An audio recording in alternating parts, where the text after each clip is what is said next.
Oh, God bless you. That's how I end most every lesson. Those three words, God bless me. What does blessing really mean, though? I mean, we might sit down at a meal and bless our food, and those who prepared it, those who helped bring it to us. When somebody sneezes, we say, God bless you. Sneeze on our food, not so much.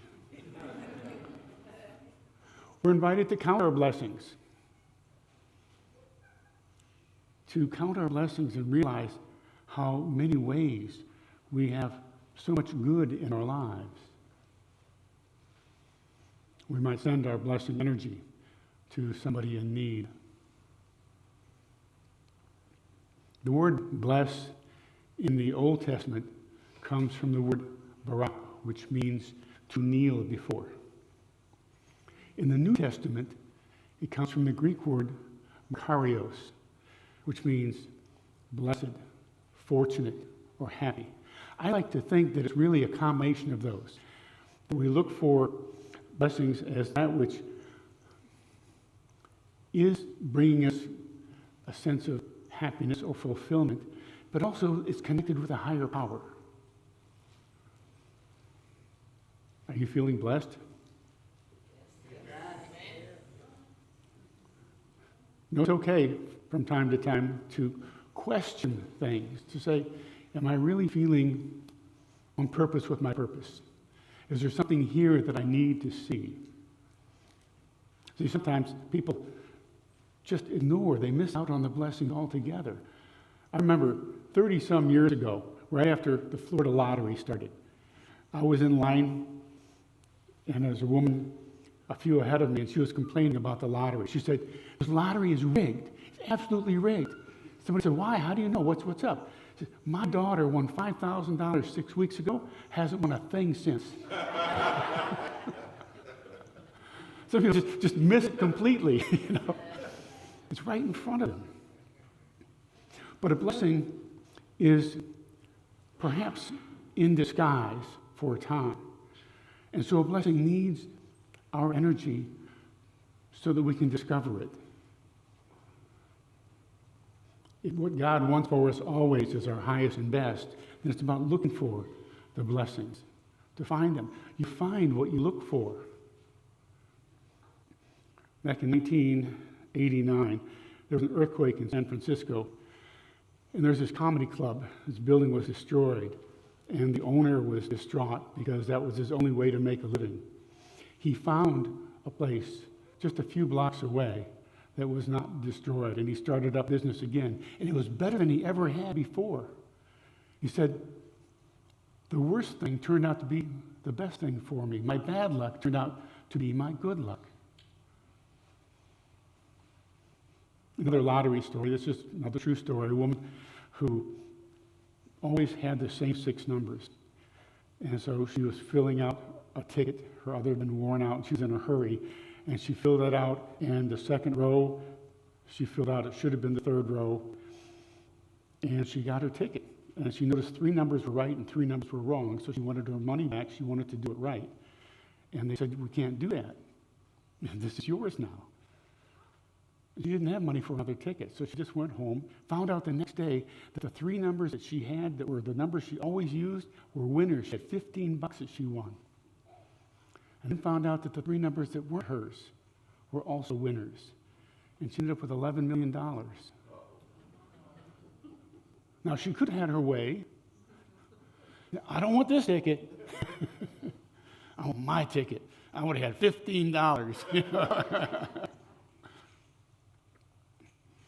Yeah, these blessings come in unusual ways, but we want to be open for them. We want to be looking for them. I was upstairs, and my wife, Kathy, called to me from downstairs. She said, Dan, there's a wasp in the house. It's on a kitchen window inside. And I called back down. I said, there's some bug spray underneath the sink. A little while later, she called up and said, it's ant and roach spray. I said, don't show him the label.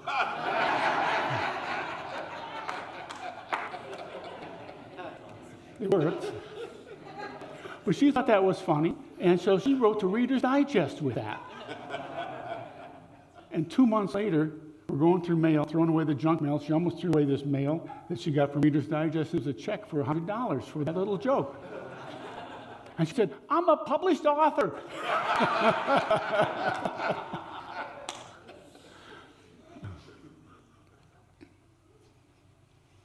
Sometimes our blessings come during difficult situations. This is another true story from a book called Small Miracles. About 35 years ago, this man was walking home. He took a different route home than he'd taken before. He's walking down the dimly lit street. And up ahead of him, he heard some noise and some rustling in these bushes, and he recognized it was the sound of a struggle. And he heard some muffled cries. And for half a second, he cursed himself for taking this road home. But then he said, I've got to do something. Do I have time to call the police? What can I do? He said, I'm not a brave man. I'm not athletic. But something happened in me. I knew I had to do something. And I ran behind those bushes. And I grabbed the attacker and pulled him off. And we wrestled for a few minutes. And then he ran off. I turned and saw the shadow of a figure behind a tree by the bushes, still shaking. I said, it's okay. He ran off. You're safe. And a few minutes later, this incredulous voice said, Dad, is that you? And out from behind the tree came his youngest daughter, Catherine. Now, sometimes these blessings come in ways that we do not expect. We look at the difficulty of them, and we need to step back and say, this is always an opportunity to grow the soul, to take that step forward in life.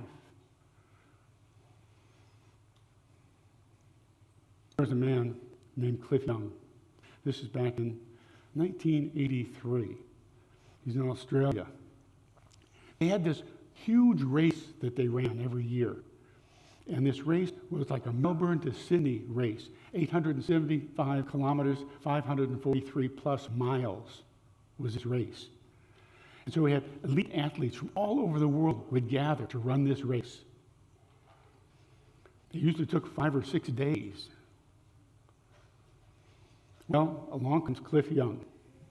Cliff Young is 61 years old. He walks in, he's got overalls and galoshes. He said, I want to run a race. And they kind of laughed at him and said, how could you possibly run this race? He said, I run all the time. Because my family, we have 2,000 acres and 2,000 sheep. And when a storm's coming, I got to round up those sheep. We don't have any horses. We don't have any tractors. We don't have any money for that.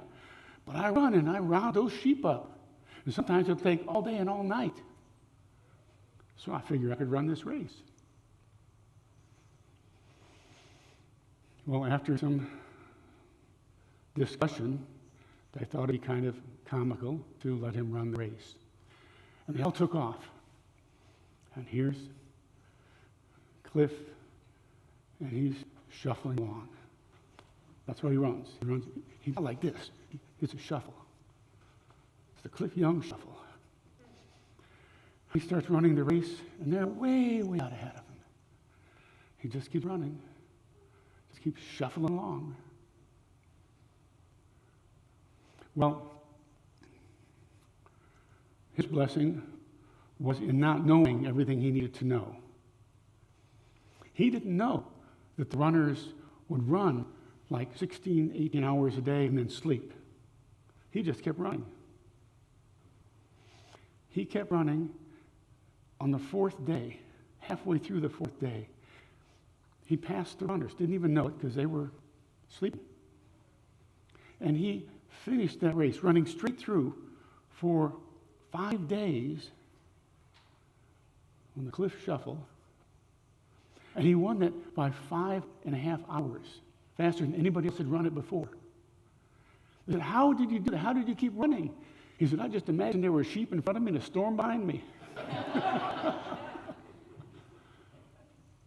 And then they said, well, here's your $10,000. He said, I didn't know this was for money. He said, just give it to the next guys. And so they split it for the next 5 people. He became a national hero there in Australia. And some of the runners started adapting the Cliff Shuffle because it used less energy to do the running. So his blessing in disguise was not knowing what he would have known that would have kept him from even entering this race. What kind of races are you running? You don't have to know everything. We don't have to know all of the next steps to run the race. We just trust and shuffle along. Napoleon Hill, who wrote Think and Grow Rich, once said, every adversity contains within it the seed of an equal or greater good.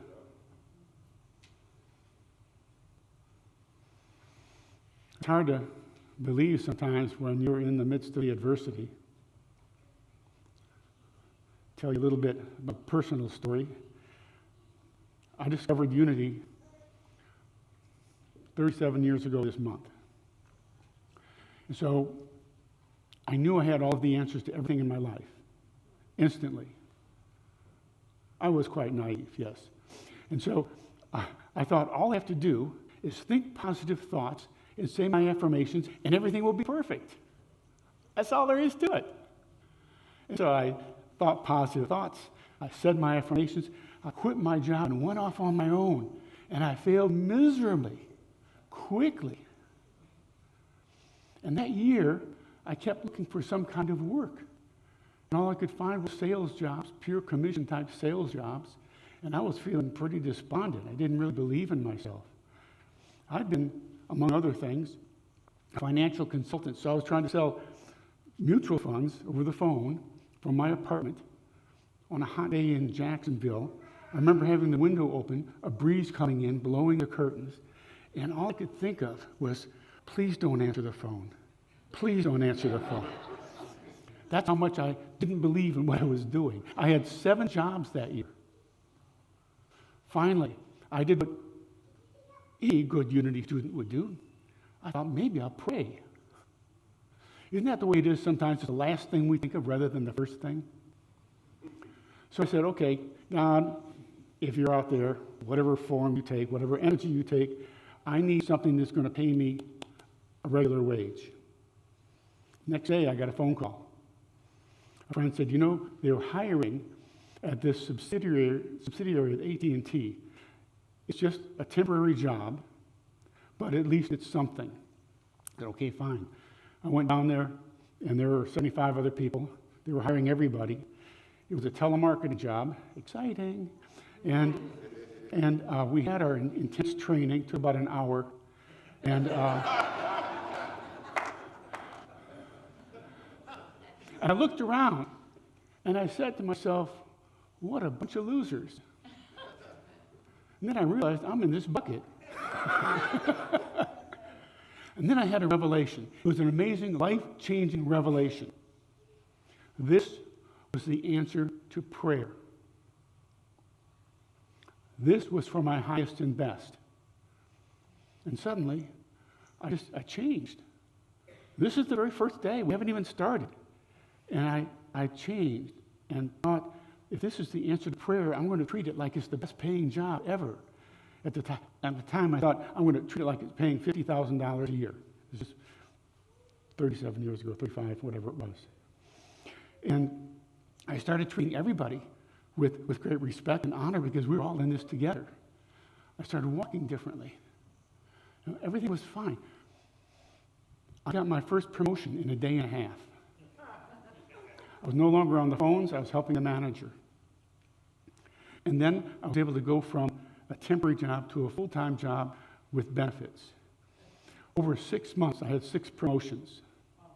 And ended up being a project manager for AT&T and I had 7 supervisors under me and 200 employees under them.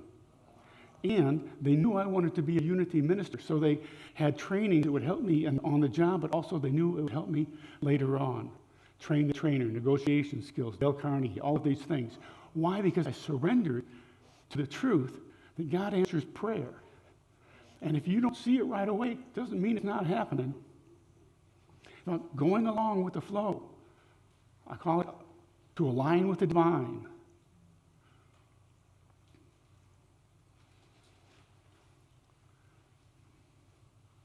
We read in Scripture, in Romans 8:28, all things work together for good, for those who love God, who are called according to his purpose.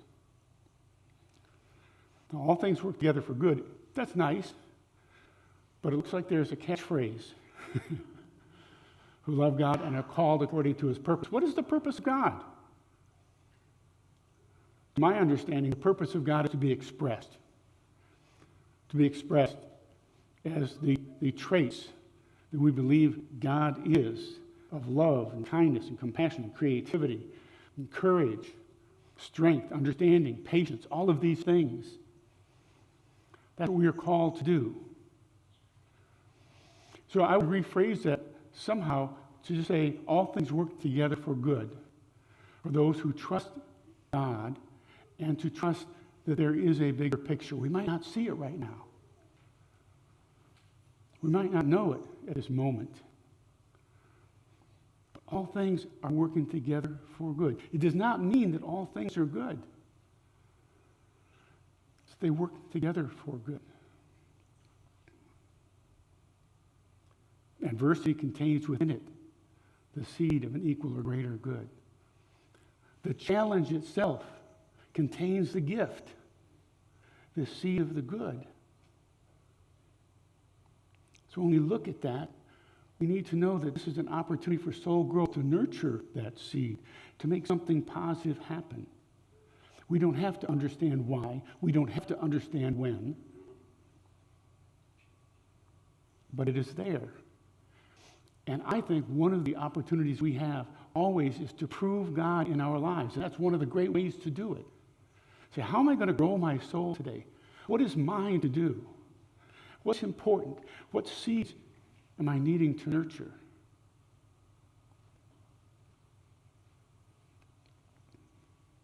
It doesn't mean that we pretend like there is no difficulty.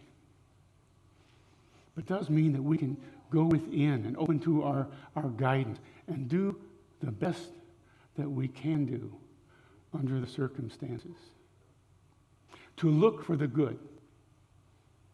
Because you'll find what you look for. So look for the good. And you may shorten the time to see the blessing. And you may come to know and believe that every adversity contains within it the seed of an equal or greater good. God bless you.